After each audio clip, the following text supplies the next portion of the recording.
আসসালামু আলাইকুম এভরিওয়ান, কেমন আছেন সবাই? আমরা এখন জাহাজ নিয়ে আছি ভারত মহাসাগরে। এই ভারত মহাসাগর যখন শান্ত থাকে তখন দেখতে অনেক সুন্দর লাগে এই সমুদ্রটা। কিন্তু আজ কয়টা দিন থেকে টানা বৃষ্টি হচ্ছিল বাইরে, তো বাইরে বৃষ্টির কারণে আসতেই পারতেছিলাম না। তো এখন বৃষ্টি নাই, এই জন্য এই সুযোগে একটু বাইরে আসলাম কিছুটা ভিডিও করার জন্য। বাইরে এত পরিমাণ বাতাস হচ্ছিল যে আমি একটা রেলিং ধরে কোনো রকম ভিডিওটা করছি, এই জন্য ভিডিওটা হয়তো বা ভালো হয় নাই। আর সমুদ্র যে কতটা খারাপ দেখলেই বুঝতে পারতেছেন। আমি জাহাজের ডেক থেকেও প্রায় 3 তলা উপর থেকে ভিডিওটা করা, তারপরও দেখেন সমুদ্র কত বড় বড় ঢেউ, এবং এই পানিগুলো জাহাজের ডেকে চলে আসে, এত বড় বড় ঢেউ। এবং সামনে যদি আপনি যান বা ফক্সেলে যদি এখন সামনে কেউ যায়, সম্পূর্ণ পানিতে ভিজে যাবে।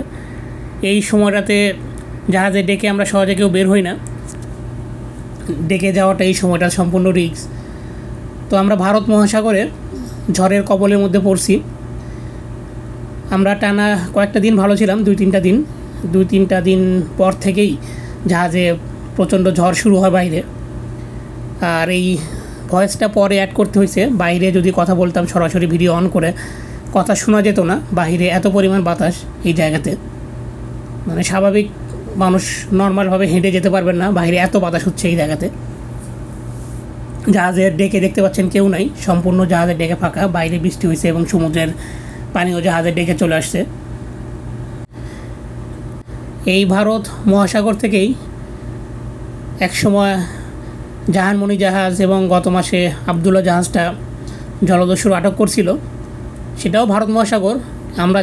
আমরা যাচ্ছি এখন এই ভারত মহাসাগর দিয়েই, কিন্তু লোকেশানটা সম্পূর্ণ আলাদা। আমাদের এই পজিশনে জলদস্যু আসার কোনো প্রশ্নই ওঠে না, কারণ জলদস্যুরা সমুদ্র ভালো থাকলে আসতে পারে।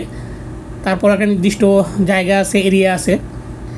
আসলে ওই এরিয়া থেকে আমরা এরকম প্রায় হাজার হাজার কিলোমিটার দূর দিয়ে যাচ্ছি, তো এত দূরে জলদস্যুরা আসে না। আর সমুদ্র যদি এরকম খারাপ থাকে তাহলে ওরা যেই বোট নিয়ে আসে, ওই বোট তো এখানে আসতেই পারবে না কোনোভাবেই, কারণ এত ঝড়ের মধ্যে তারা যদি আসতে চায় তারা নিশ্চিত তাদের বোট সমুদ্র ডুবে তারা মারা যাবে। তো তারা এত বড় লাইফ রিস্ক তারা কখনোই নেবে না। তো আমরা এই ভারত মহাসাগরে হঠাৎ করে ঝড় শুরু হয়েছে, টানা কয়টা দিন থাকে আল্লাহই ভালো জানে। তো সবাই দোয়া করবেন আমাদের জন্য, যেন আমরা সুস্থভাবে ভালোভাবে চীনে পৌঁছাতে পারি।